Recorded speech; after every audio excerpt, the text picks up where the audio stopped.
Bapa, Putra, dan Roh Kudus. Amin. Allah yang penuh kasih. Kami bersyukur kepadamu bahwa kami harus belajar juga menahan diri. Kami juga belajar untuk mengekang diri. Kami juga diajar untuk lebih memperhatikan apa yang paling esensial dalam diri kami. Terima kasih Tuhan atas rahmat peringatan ini. Terpujilah namamu kini dan sepanjang segala masa. Amin. Para saudaraku terkasih dalam Kristus, Yesus hari ini membaharui, meningkatkan mutu kualitas dari puasa. Puasa bukan hanya sekedar kita tidak makan, tidak minum, tapi juga tidak berarti kita tidak berpuasa karena itu, bukan juga. Jadi Yesus tetap mempertahankan bahwa puasa, kegiatan puasa adalah sesuatu yang bagus, yang benar, yang indah, yang mulia, yang luhur. Bahkan di zaman ini ada seorang Jepang yang mendapat hadiah Nobel yang menunjukkan bahwa puasa itu penting bagi tubuh kita. Sebab dengan berpuasa itu ada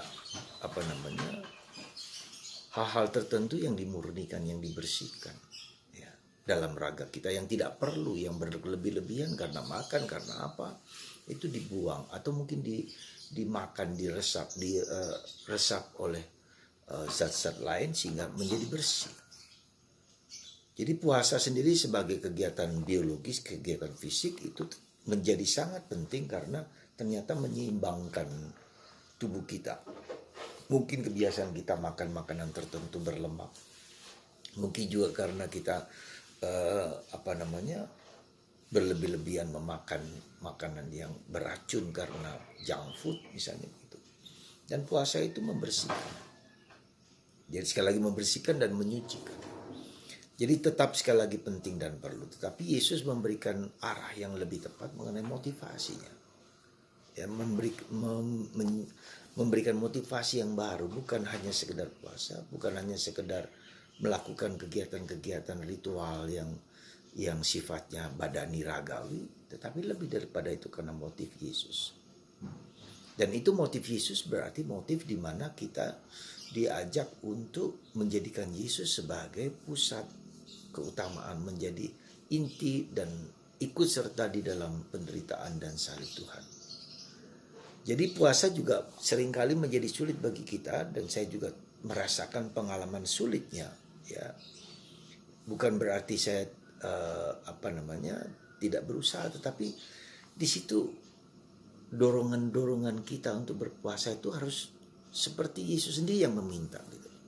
Dan kita mohon juga supaya Yesus juga memang mendorong kita untuk berpuasa. Ya.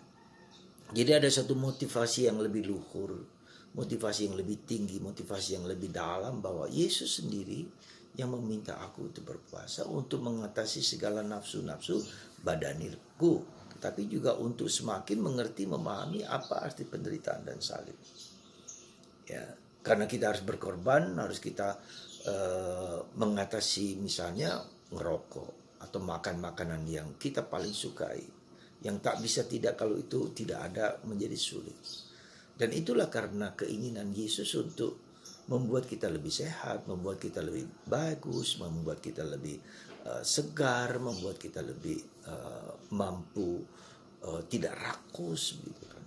Itu yang saya kira yang perlu kita menjadi bahan pertimbangan,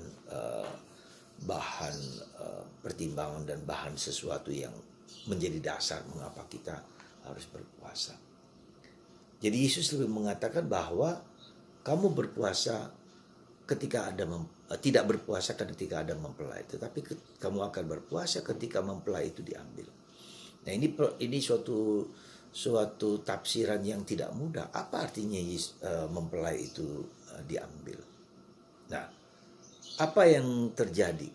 Ya, apa yang seharusnya terjadi yaitu bahwa ketika mempelai itu tidak bersama kita, disitulah kita berpuasa. Artinya ketika kita mengalami kekeringan, ketika kita mengalami kegelapan, ketika kita mengalami ketidakberdayaan di dalam kehidupan ini, disitulah ya kita berpuasa. Sebagai contoh, ketika kita berhadapan dengan penderitaan dan salib, misalnya katakanlah ada masalah dengan suami, ada masalah dengan istri, ada masalah dengan siapa saja.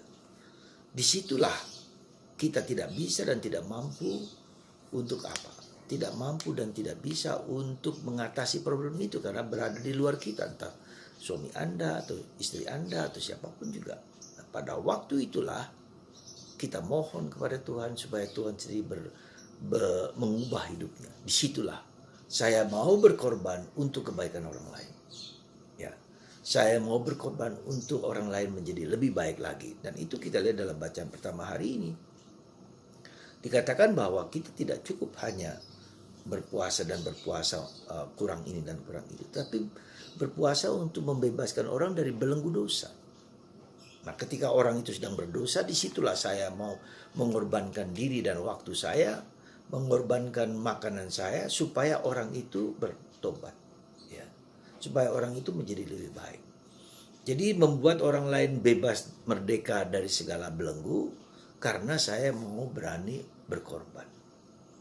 Dan itu bisa kita lihat ketika kita berhadapan dengan misalnya pengalaman ibu kita katakanlah yang berjuang, yang berdoa supaya anaknya dipuasakan, didoakan dan seterusnya supaya anaknya berhasil sukses dalam tugas-tugas dan dalam dalam misalnya ujian, ajar negara, ajar untuk masuk dosa tertentu. Orang mau berkorban untuk orang lain supaya orang lain itu merdeka, bebas dan menjadi lebih baik.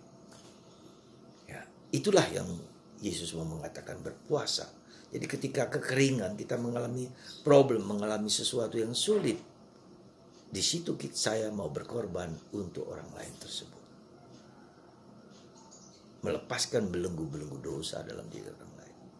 Semoga kita berani berkorban dan mengorbankan diri supaya orang lain selamat, bebas, baik, dan menjadi lebih baik lagi dari segala dosa dan keterikatan-keterikatan apapun.